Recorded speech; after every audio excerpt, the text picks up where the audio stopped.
झांसी नमस्ते। नमस्कार सर। आप तो झांसी की हैं, इसलिए आपको तो बाहर पढ़ने के लिए जाना, बाहर के विद्यार्थियों से, तो ये जो बाहर के लोग रहते हैं उनका तो कोशिश रहती होगी कि स्वाति उनको सबको अपने घर ले जाए, अपने घर का खाना खिलाए। ऐसा होता है क्या? जी सर, होता है, कई बार होता है ऐसा तो। अच्छा, आप कहीं हो आई क्या? अपनी इन सहेलियां जो यहाँ पढ़ने में साथ मिली हैं, जो दोस्त मिले हैं, तो उनके गांव कभी हो आई क्या? सर उनके गांव तो नहीं, बट हाँ कई जगह हम घूमे हैं अपने ऑल इंडिया एग्रीकल्चर टूर पे। अच्छा स्वाति, बुंदेलखंड तो सचमुच में, क्योंकि मैं उस इलाके में मेरा आना जाना रहा है, पानी के अभाव में बड़ी कठिनाइयों वाला क्षेत्र है। फिर भी आपने एक कृषि क्षेत्र में जाने के लिए क्यों क्यों पढ़ाई करने का सोचा? सर मेरे पिता अपर नगर आयुक्त हैं और उन्होंने अपनी पढ़ाई, अपनी शिक्षा कृषि के क्षेत्र से ही ली है। तो अच्छा, उन्हीं से मुझे प्रेरणा मिली, कि मैं कृषि प्रेरणा को मिली? ही और जानूं। प्रेरणा मिली कि पिताजी का दबाव था? नहीं नहीं, प्रेरणा मिली। अच्छा। जी सर। और मैं आगे चलकर प्रशासनिक सेवा में जाना चाहती हूँ ताकि मैं कृषि एवं किसान कल्याण के लिए कार्य कर सकूं। चलिए, तो आप भी अपने पिताजी की तरह सरकार में जाकर के एग्रीकल्चर में ही काम करना चाहती हैं। देखिए, जहाँ पानी कम होता है वहाँ micro irrigation, drip irrigation, sprinkler, क्या हम किसानों को इस विषय में जागरूक कर सकते हैं क्या? किसान इन चीज़ों को स्वीकार कर सकते हैं क्या? आप तो खुद किसान परिवार से हैं, पिताजी किसानी में पढ़े हुए हैं, बुंदेलखंड में पानी की चिंता को आप वाकिफ हैं। क्या लगता है, लोगों का मन बन रहा है? है यहाँ पर माइक्रो इरिगेशन जैसे ड्रिप इरिगेशन एवं स्प्रिंकलर इरिगेशन के मॉडल तैयार करे गए हैं। हमें इसके बारे में भी पढ़ाया गया है, इसके महत्वता के बारे में भी बताया गया है। और इस वर्ष मैं रावे के अंतर्गत सभी किसानों को जागरूक करने की कोशिश जरूर करूंगी।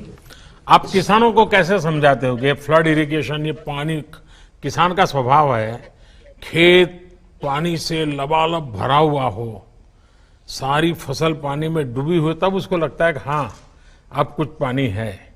उसमें से उसको ड्रिप इरिगेशन में लेकर जाना, जहाँ ऊपर तो सूखा दिखता हो, नीचे से गीला होता हो और फिर फसल होती हो, उसकी इस मानसिकता को कैसे बदल सकते हैं? सर जब वो खुद हमारी यूनिवर्सिटी में ट्रेनिंग अटेंड करते हैं और जब वो खुद डेमोन्स्ट्रेशन प्लॉट्स में देखते हैं कि किस तरह से इतने कम पानी में भी कितनी अच्छी लागत मिल रही है, तो तब वो ये बात को समझ पाते हैं अच्छे से। देखिए, आज इस कार्यक्रम में मुझे बताया गया कि करीब 50-55 हजार लोग रजिस्ट्री करा करके ऑनलाइन है। इतनी सारे लोग हैं, तो मैं अपनी बात करने का तरीका बताता हूँ। मैं जब गुजरात में था, वहाँ भी पानी का बहुत कष्ट रहता है, तो मैं लोगों को समझाता था कि ड्रिप इरिगेशन कैसे।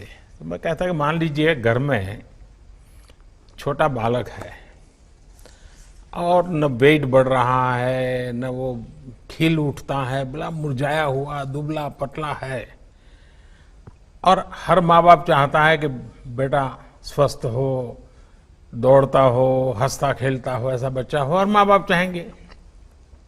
लेकिन अगर कोई माँ बाप डेली बाल्टी भर दूध ला करके उसमें बादाम, पिस्ता, केसर सब चीजें डाल करके उस दूध से उसको नहला दे, तो उसका स्वास्थ्य ठीक होगा क्या?